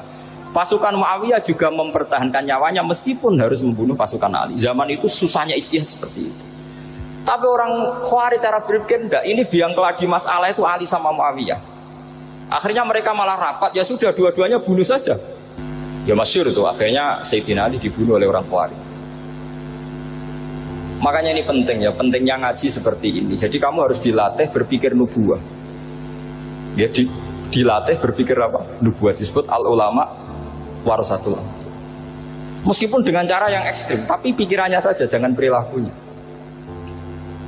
Saya punya contoh sekian kasus, sekian tragedi. Misalnya begini, saya itu dulu punya teman, dia soleh, bisa baca Fathul Mu'in. Dia itu janggal, bilang sama saya, Gus, tidak biasanya Rasulullah itu agak-agak nyindir orang fakir. Ini kok ada hadis kadal fakru ayakuna kufur, bahwa kefakiran itu mendekati apa? Kekufuran. Dia itu aneh sekali. Biasanya tidak biasanya Rasulullah kritik seperti ini. Walhasil ini singkat cerita, anak ini ngalami satu trauma. Dia itu miskin. Gara-gara miskin gitu jadi burunya orang non muslim. Dan sering disuruh nganter majikannya itu ke tempat-tempat lokalisasi. Dia mulai mikir, ini gara-gara fakir saya harus nganter orang ke lokalisasi. Mulai ingat dia, Sodaqah Rasulullah, ini gara-gara fakir saya jadi pengantar orang ke lokalisasi. Suatu saat majikannya itu benar-benar bangkrut, malah tidak disuruh nganter, pokoknya carikan yang cantik bawa sini. Positif. Nah, dia akhirnya walhasil lari terus keluar. Terus dia cerita betapa ekstrimnya fakir, sehingga gara-gara fakir saya harus jadi penolong orang yang mau apa maksiat. Anda boleh berpikir ekstrim, tapi ekstrim dalam melawan kemungkaran, yaitu tadi, saya nggak boleh jadi fakir, tapi takutnya fakir yang nanti jadi alat kemaksiatan. Imam Ghazali juga punya contoh seperti itu. Imam Ghazali pernah marah besar ketika tren di Baghdad itu orang belajar fikih semua. Hatta la yakuna thamma tabibun illa min ahli dhimmah, kata beliau. Sampai di Baghdad itu tidak ada dokter kecuali orang kafir dhimmah. Akhirnya kalau ada ulama sakit, saya masih ingat pas kecil, kalau ada ulama sakit itu tidak boleh dibawa ke rumah sakit. Takutnya ketemu dokter muslim, non muslim malah disuntik langsung apa? Mati. Akhirnya ulama saat itu berfatwa, orang Islam harus ada yang jadi dokter. Banyaklah gus-gus yang sekolah ke dokter. Yang masyhur ya seperti Sahal bin Abdul Fattah. Itu dulu putranya Ki Fatah yang menolong Mbah Mahfud saat sembunyi. Saking idolakannya Basal, anaknya dinamakan Sahal, tapi dia jadi dokter spesialis bedah. Begitu seterusnya urusan negara. Dulu itu orang jabat itu tidak boleh, karena jabat itu dekat dengan syubhat, dekat dengan haram. Tapi gara-gara pejabatnya non muslim, kalau bikin aturan ya ala non muslim. Ulama akhirnya sadar, andikan kita yang jabat pasti tidak seperti itu. Bisa bikin perda ini, bisa bikin pelaturan begini yang menguntungkan Islam. Nah, jadilah banyak pejabat yang sekarang muslim. Tempat-tempat maksiat diobrak-abrik sama Satpol PP macam-macam. Kita untung. Tapi kalau orang-orang khawarij pikirannya pokoknya pejabat itu dekat dengan haram, dekat dengan syubhat. Padahal dengan kita jabat bisa bikin perda atau apa yang menguntungkan Islam. Kemudian menjadi masalah baru secara fikih. Ini adik-adik dengerin biar kulino senam fikih. Kalau caleg soleh, misalnya Mas Nadif nyalek, ini tadi tak guyoni, mau jadi bupati ndak, kalau ya mau saya dukung. Jadi misalnya gini ya, Zaid sama Bakar, misalnya Bakar itu orang soleh, mau jadi calon lurah. Dia tahu kalau dia lurahnya kampung lebih baik. Kalau yang jadi ini Zaid, itu kampung itu rusak karena dia suka dugem, suka macam-macam. Kemudian Zaid ini pasti jadi karena beli suara. Misalnya per kepala itu dibeli 50.000. Bakar ini kalau nggak beli suara kalah. Padahal dengan kalahnya Bakar artinya kemenangan kemungkaran. Itu zaman era Fathul Mu'in, muridnya Ibnu Hajar Al-Hitami. Ibnu Hajar muridnya Abu Zakaria Al-Ansori itu fatwa, yang soleh ini wajib beli suara, bukan boleh, wajib beli suara. Nah, tapi ini namanya tidak nyuwak, perlu dicatat, ini namanya tidak nyuwak. Jadi tidak bisa kamu kaitkan misalnya ar-rosi wal murtasi finnar. Yang nyuwak maupun yang menerima suap adalah sama-sama di neraka. Tidak bisa seperti itu, karena logikanya dibalik. Sekarang Bakar ini beli suara itu untuk membeli kebenaran, untuk mengawal kebenaran. Zaid beli suara untuk menopang kebatilan. Berarti namanya Bakar ini penyuap atau pembeli kebenaran? Pembeli kebenaran. Harus dibedakan. Nah, ini pentingnya ulama. Memang nyatanya seperti itu. Yang dikatakan nyuap, riswah itu adalah membayar uang li'ibtalil haqqi, untuk membatalkan kebenaran atau membenarkan kebatilan, itu namanya nyuap. Tapi kalau mengeluarkan uang untuk menghakkan barang hak dan membatalkan barang batil, itu namanya uang perjuangan. Nah ini pentingnya mikir. Jadi ulama itu mulai dulu sudah berarti. Nah sekarang sudah banyak orang-orang khusyuk yang biasa di masjid itu khusyuk. Kalau ditanya zaman akhir rusak kabeh, wong soleh-soleh wis nyuap. Kalau orang soleh ini tidak nyuap ya tidak jadi. Kalau nggak jadi mereka nggak ada yang jadi DPR, nggak ada partai Islam, habis malah Indonesia. Saya itu punya kenalan banyak pakar-pakar di Jakarta, itu cerita saya, Pak Bahar. Indonesia itu solusinya gampang. Kita ini punya Bali, punya Batam. Itu kalau Bali dimakaukan, Batam dikayakan Hollywood. Amerika kaya itu bukan karena hebat, pornografi dijual, tinju di Nevada itu dijual, di Las Vegas dijual, apa saja dijual. Kok tidak kaya itu gimana? Sementara Indonesia mau aur-auran gitu sukan partai Islam. Sebenarnya Indonesia gampang, kalau ingin kaya Bali itu dikayakan Hollywood atau dikalahkan Makau jadi kota judi, Batam dijadikan kaya Las Vegas. Itu transaksinya pasti triliunan. Orang kamane wong muda dijual, judi dijual, orang tinju dijual. Tapi gara-gara ada partai Islam, nyari rumus solusi ekonomi itu yang tidak seperti itu. Akhirnya kangelan. Akhirnya rapati suka.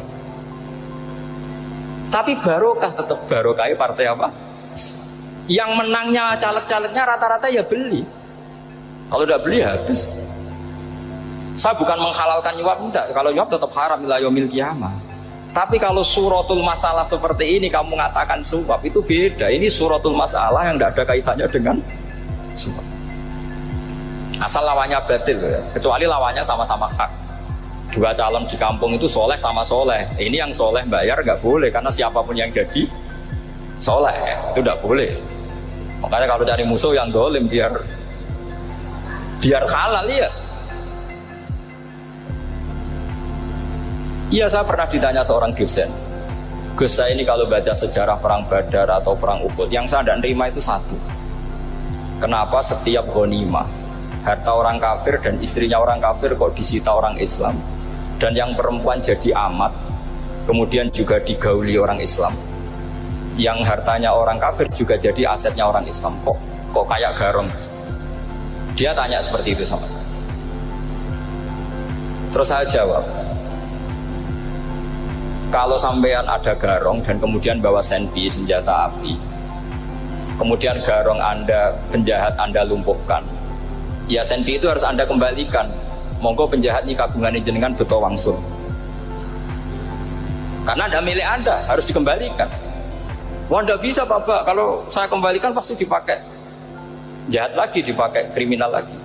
Ya sama, kalau asetnya orang kafir dikembalikan ke orang kafir, akan menjadi aset kekafiran lagi untuk menghancurkan kita. Nah, perempuan juga sama. Perempuan itu alat produksi. Jika perempuan tadi dikembalikan ke orang kafir, maka kamu menolong populasi orang kafir. Ya seperti itu. Paham? Makanya disita dalam perang loh ya, tapi dalam perang yang legal. Nah itulah kenapa amat halal. Makanya di Quran itu illa ala azwajihim aw ma malakat ayman. Paling enggak itu masih ada ulama atau pemikir atau ustadz siapa saja yang bisa memahami logika apa? Islam. Nanti kalau ulama ini sudah meninggal, orang akan mencibir Islam dengan cara mengatakan Islam itu jahat, yaitu menyita hartanya orang kafir dan istrinya orang kafir setiap kali terjadi perang. Karena pemikiran ini pasti sama-sama kutubnya, sama-sama ekstrim. Jadi ini penting saya katakan. Makanya masyhur itu perdebatan Sayyidina Ali dan Muawiyah. Ini saya kutip sedikit. Ini ya sama-sama berpikir ekstrim, tapi ekstrim yang baik. Walhasil dalam satu kerja bakti di Masjid Kuba, itu ada sahabat namanya Ammar. Ini di depan umum, ini penting. Kalau dalam ilmu hadis di depan umum ini penting, karena nanti menjadi mutawatir. Beda dengan hadis yang Nabi ngendikan sama 1-2 sahabat, namanya hadis ahadi. Di depan umum Nabi guyon gini sama Ammar, ya Ammar waihak taktuluka alfiatul baghiyah. Ammar, kamu ini nasib kamu itu agak sial, karena nanti yang membunuh kamu itu kelompok yang tidak apa? benar. Al-fi'atul baghiyah itu kelompok yang tidak benar. Itu disaksikan sekian sahabat. Walhasil suatu saat Ammar ini ikut perang dan ikut pasukannya Ali dan terbunuh oleh pasukannya Muawiyah. Seneng Ali. Walhasil Ammar ditemuin sama ya Muawiyah. Al-ana dhuhara bi anna fi'ati haqqun wa fi'ataka baghiyah. Sekarang kelihatan siapa yang benar. Saya yang benar, kamu yang salah. Kenapa? Karena Ammar kelompokku dan terbunuh oleh kelompok kamu. Padahal kata Rasulullah yang membunuh Ammar adalah kelompok yang salah. Tapi Muawiyah pintar sekali, dia jawabnya gini, laula kama kutila Ammar. Ammar terbunuh karena bela-belain kamu. Kalau kamu tidak nyuruh dia perang juga gak terbunuh kan. Jadi kamu ikut andil terbunuhnya siapa? Ammar. Tapi apa kata Sayyidina Ali? Idzan qatala Rasulullah Hamzah. Kalau teori itu Anda pakai, Rasulullah pun membunuh Hamzah. Sekarang Hamzah perang karena suruhan siapa? Rasulullah. Yang membunuh Hamzah siapa? Wahsy. Kalau teori itu Anda pakai, berarti Rasulullah pun membunuh Hamzah. Terus fasa kata Muawiyah, Muawiyah diam. Jadi fikih pun tuh diputuskan lewat pikiran ekstrim. Tapi bukan ekstrim yang merugikan orang lain. Ya, kalau merugikan orang lain namanya sudah la dororo wa la dirar. Dia menyalahi aturan itu. Makanya saya pernah ngaji di sini dulu ketika tahun kemarin. Fikih-fikih Islam itu punya rumus, itu ya gara-gara pikiran ekstrim sebetulnya. Saya pernah nyontohkan adalah orang tuh kalau sholat jenazah itu mayitnya di depan, itu ulama fikih tidak ada yang punya alasan. Mau hanya bilang gini, hakadha wajadna salafan wa khulafan. Mulai dulu kalau nyolati mayit ya jenazahnya di depan, ya hanya gitu saja, tidak punya alasan. Makanya ulama lain mengatakan tidak apa-apa jenazah di belakang, yang sholat di depan. Kenapa? Fa innaha laysat bimanzilatil imam. Memangnya jenazah imam harus di depan. Itu ya tidak ada yang bisa bantah. Bagaimana mungkin harus di depan? Oh enggak, imam kok harus. Yang harus di depan itu imam. Jenazah itu imam apa enggak? Enggak. Terus alasan kedua, sholat ghaib. Kalau ada orang mati di Surabaya, Mas Nadib di sini, sholat ghaib boleh enggak? Boleh. Jenazahnya di depan apa belakang? Di belakang kan? Berarti harus enggak jenazah di depan? Ya dia mau ngakeh yang jelas kalau itu. Lah ini contoh-contoh kecil. Nah orang Khawarij itu orang yang paling tidak mau menerima otak-atik seperti itu. Akhirnya jadi gobek bareng tadi. Ya makanya Rasulullah pun jadi korbannya Khawarij. Muhammad kamu harus adil. Karena pikiran mereka adil itu yang memberi banyak ya dapat banyak. Kalau pikiran nubuah tidak seperti itu. Kalau yang biasa memberi, biasa heroik, biasa baik ya biar tetap biasa memberi. Jangan dilatih jadi apa? Fasih. Ini mungkin adik-adik juga agak keberatan, tapi harus dilatih. Makanya saya itu jadi kiai itu ya mulai kecil anaknya kiai butuh kiai. Saya itu yang mulang itu senang. Saya tidak pernah terlintas dikasih santri atau dihormati ya enggak. Mungkin sampai mati agak terlintas. Ya pikiran saya sederhana. Biasa mulang pahlawan malah sekarang pasien itu malah kayak cemen, kayak turun kelas gitu. Jadi saya terus ya enggak kepikiran sama sekali. Loh kalau saya minta sama Allah karena itu atasan saya. Makanya ada ulama yang ekstrim gini, ini kisah nyata. Ada ulama alim datang ke seorang raja. Rajanya ini soleh padahal. Ternyata pas raja itu berdoa, ya Allah saya kasih ini. Padahal ulama tadi itu mau mengajukan proposal, mau minta apa gitu. Terus dia pulang ketika ditanya, Pak Kiai kenapa pulang? Ternyata raja itu minta zat yang sama yang saya mintai. Kalau raja saja masih minta, ngapain saya minta raja? Saya akan minta zat yang dimintai raja. Terus pulang dia. Wah itu ya pikiran ekstrim, tapi bagus ekstrimnya. Saya akan minta zat yang dimintai raja. Kalau sampean kan enggak, uteke saya les, sholat dinteni, tetap jalo. Oh kok orang mikir seperti itu? Mang wis salah didik, salah itu tadi. Nah, ini harus dilatih. Masyhur itu ketika Nabi pas Fathu Makkah itu, orang-orang Ansor komentari Nabi gini, ketika Nabi sangat happy di Mekah, sangat enjoy di Mekah, kata orang-orang Ansor, amar rojul fa'adroka durok fatun fi ahli wa ulfatun fi asyirati. Namanya orang pasti happy kalau di kampung halaman. Jangan-jangan Rasulullah itu nanti hidup di Mekah lagi, karena Mekah sudah dikuasai orang Islam. Beliau pasti kangen sama keluarga, sama Mekah. Tapi ya sama, ketika Rasulullah mulai mengasih itu, orang-orang Quraisy dikasih banyak, orang Ansor juga pikirannya seperti itu. Baru orang Ansor dilatih pikiran nubuwah, yaitu tadi mereka itu dapat kambing, dapat sapi terus pulang. Kamu mendapat saya, milih mana? Milih Rasulullah Shallallahu Alaihi Wasallam. Sekarang kamu saya balik. Kamu punya kiai, kamu bisa memberi hadiah, memberi beliau. Suatu saat kiai Anda ini kaya raya, terus sering ngasih orang-orang yang nggak pernah berjasa. Kamu nggak pernah dikasih. Itu kalau pakai pikiran Khawarij, kiai ini salah karena ngasih orang yang tidak apa? Berjasa. Tapi kalau kamu pakai pikiran nubuah, enggak. Alhamdulillah saya tetap istiqomah memberi kiai itu.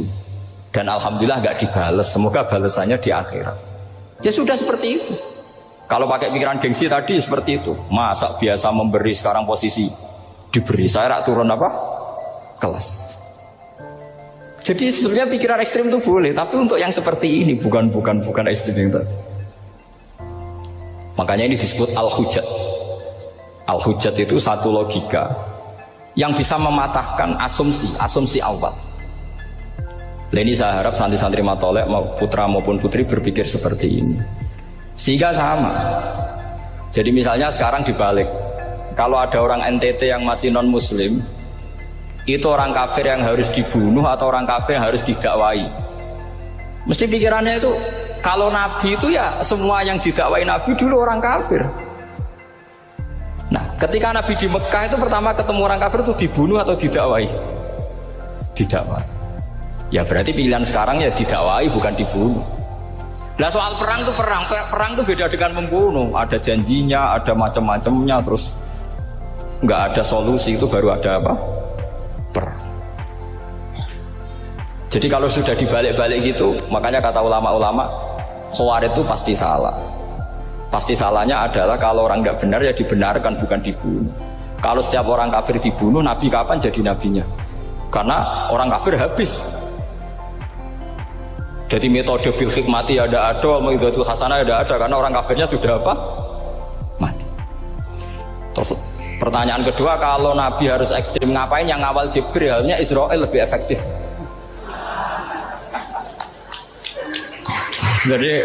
Jadi kalau sama-sama ingin ekstrim, Nabi itu nggak usah dikawal Jibril, kan tidak efektif kan? Harusnya yang ngawal itu siapa? Israel. Kan nggak repot tuh. Nah, jadi saya mohon ini saya cerita. Jadi korban pikiran ekstrim itu bukan siapa-siapa. Pertama itu Rasulullah. Akhirnya Rasulullah menjelaskan, ya beginilah cara berpikir nubuwah. Jadi saya kira demikian. Nanti mungkin kalau ada tanya-tanya, ada pertanyaan. Yang jelas kalau seputar ekstremitas itu bisa latihan. Ya, sebenarnya bisa latihan di fikih. Karena fikih ini cerminan dari pikiran ulama. Ya, cerminan dari pikiran apa ulama yang tidak tekstual. Ya, seperti gini ya. Tasaddaqa Rasulullah so'an min tamrin au so'an min aqidin. Ketika zakat fitrah itu Rasulullah mengeluarkan satu sok tamar. Tamar itu kurma. Kalau menurut tekstual berarti zakat fitrah harus pakai kurma. Tapi semua ulama sedunia mengatakan kuti ahlil balad. Artinya dalam konteks Indonesia ya pakai apa? Beras. Berarti kata tamar diganti kot. Diganti apa? Kot. Jadi orang itu jangan diajak goblok bareng. Masa Nabi ngendikan tamar harus apa? Tamar. Makanya saya pernah debat.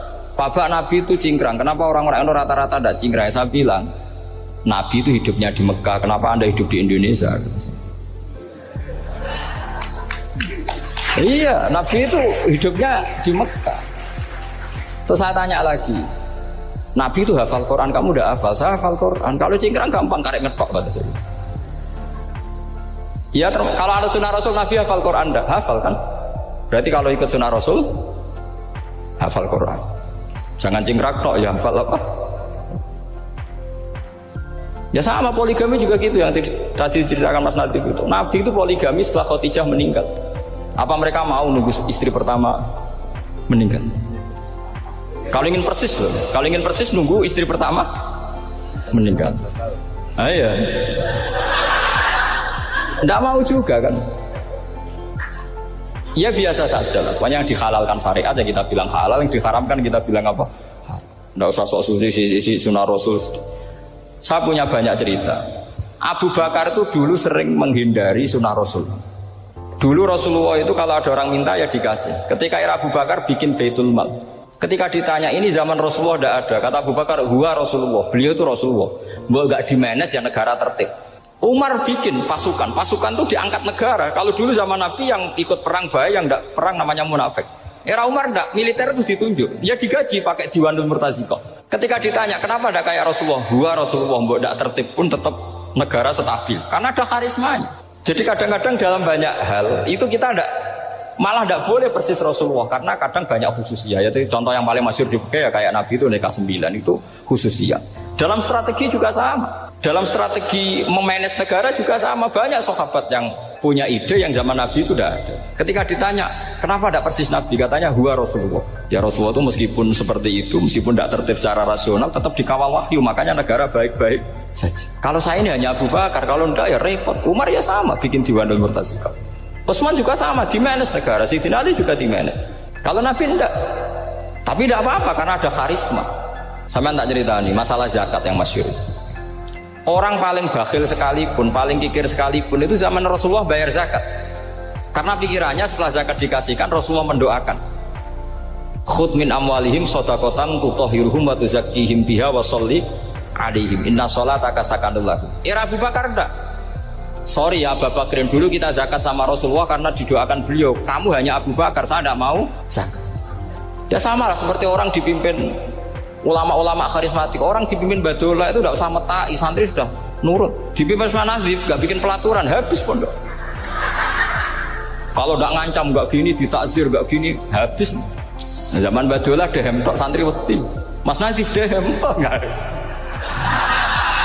Nah, makanya Rasulullah itu tidak banyak bikin pelaturan. Rasulullah itu kalau mau perang itu hanya bilang sahabat, saya besok ditantang Abu Sufyan di sini. Saya mau perang. Oh itu sahabat ikut semua. Orang melihat wajahnya, melihat karismanya sudah tertarik ingin menyelamatkan beliau. Kita tidak akan ridho Rasulullah keluar sendiri. Kalau Abu Bakar ya enggak. Pertama Abu Bakar pidato sudah sopan. Saya memimpin kamu. Ini qad wulitu walastu bi khairikum. Saya ini memimpin kamu, tapi bukan berarti saya yang terbaik. Jika saya benar maka dukunglah. Kalau salah ingatkan. Itu pertama orang-orang bilang apa? Fa wallahu la uqimannaka bisayf. Nanti kalau Anda salah tak ingatkan pakai pedang. Ya karena hanya Abu Bakar bukan Rasul. Jika diatur lah, ini ada militer, ada pengawal, ada Baitul Mal. Era Umar lebih modern lagi, ada Diwanul Murtazikoh, ada macam-macam. Ya Rasulullah nggak ada. Nah sekarang orang sidik-sidik muni sunnah Rasul, padahal ada sunnah Rasul yang khasnya Rasulullah sebagai nubuwah. Khasnya Rasulullah sebagai apa? Nubuwah. Coba Nabi itu istrinya 9, semuanya cerita tentang tahajudnya Nabi, witirnya Nabi. Apa kira-kira Mas Nadif kalau punya istri 4 ceritanya tentang tahajudnya Mas Nadif? Kan enggak. Nah, jadi saya mohon, sebetulnya pikiran-pikiran ekstrim itu karena enggak mau belajar. Enggak mau belajar. Kalau mau belajar itu kata Imam Ghazali itu dalam kitab Imla, Al-Imla fi Iskalatil Ikhya itu. Fal ma'ani awsa'u minal ibarat. Yang namanya ma'ani itu awsa'u apa? Minal ibarat. Jadi yang fal ma'ani awsa'u minal ibarat. Jadi yang namanya makna itu lebih luas minal apa? Ibarat. Nah, ini contoh yang paling nyata ya Sayyidina Ali. Ketika Sayyidina Ali perang sama Muawiyah, itu Sayyidina Ali bilang sebaiknya Muawiyah kirim delegasi mediator. Saya juga kirim mediator. Terus orang-orang Khawarij karena tadi tekstual. Mahadha ya Ali. Ini apa ya Ali? Lam yujad fi kitabillah. Aturan mediator itu tidak ada di Quran. Bahwa kalau kita perang harus ada mediator itu tidak ada. Sayyidina Ali baca ayat wa in khiftum shiqaqa bainihima fab'atsu hakaman min ahli wa hakaman min ahliya. Jika lelaki dan perempuan suami istri terjadi shiqaq, terjadi konflik, maka suami kirim satu mediator, yang pihak perempuan juga kirim mediator. Terus Sayyidina Ali ngendikan wa amru Muhammad a'dhamu min amri rajulin wa imra'atin. Urusan umat Muhammad lebih serius ketimbang urusan hanya sekedar suami dan istri. Maka kita butuh hakam, butuh mediator. Baru 4.000 orang Khawarij tobat mengikuti pikirannya Sayyidina Ali yang tidak tekstual. Sama seperti zaman Rasulullah. Ketika Rasulullah mau perang Badar, saya ini mau perang Badar kata Rasulullah. Musuh saya itu 1.000 lebih. Kalian hanya 313. Apa kita teruskan? Itu sahabat langsung bilang gini, saya itu hafal teksnya. Idzan la naqulu laka kama qalat banu Israil fathab anta wa rabbuka faqatila inna hauna qa'idun walakin idhab anta faqatila inna ma'akum muqatilun. Ini kelihatan sekali bahwa para sahabat sudah ada tekstual. Orang-orang Bani Israel ketika melihat Musa katanya sakti dan orang dekat Allah, itu cara berpikir orang Bani Israel gini. Walhasil ada perintah supaya Musa itu merangi kaum Jabarin. Orang Jabarin ini gagah-gagah, pikirannya orang Bani Israel, Musa kami itu sakti dekat Allah, ya sudahlah sama Allah saja sana, tak tunggu di rumah kabarnya. Itu kan sama dengan santri semedit, roh ya ini suga, dia aku suga, terus tak pikir kan seperti itu. Ya sama seperti itu, Nabi itu kekasih Allah, mesti perang menang, serasa tak ewangi mesti menangis. Fadhab anta wa rabbuka faqatila inna hauna qa'idun. Ya sudah kamu berangkat saja sama Tuhan, tak tunggu di rumah. Tapi apa kata para sahabat Ansor ketika Nabi minta supaya mereka dukung di perang Badar? Langsung bilang, idzan la naqulu laka kama qalat banu Israil. Kita tidak akan bermental kayak Bani. Ini tekstual pada enggak. Mereka punya mafhum, punya pikiran. Cara Mas Hadi punya kreatif. Bahwa ini mental yang bejat, kita tidak akan meniru seperti itu. Sahabat. Jadi dulu sahabat itu makna di Quran juga ada tekstual. Jadi bisa memahami. Nah sekarang orang memaksa semuanya harus tekstual. Ya meskipun tadi jangan terlalu liar menjadi liberal. Tapi saya tidak tahu kalau contohnya Mas Hadi tadi pakai kondom, sistem kondom tidak tahu itu pikirannya Jil apa Mas Hadi tidak tahu saya itu tidak tahu. Kok sampai sembeling itu saya tidak tahu.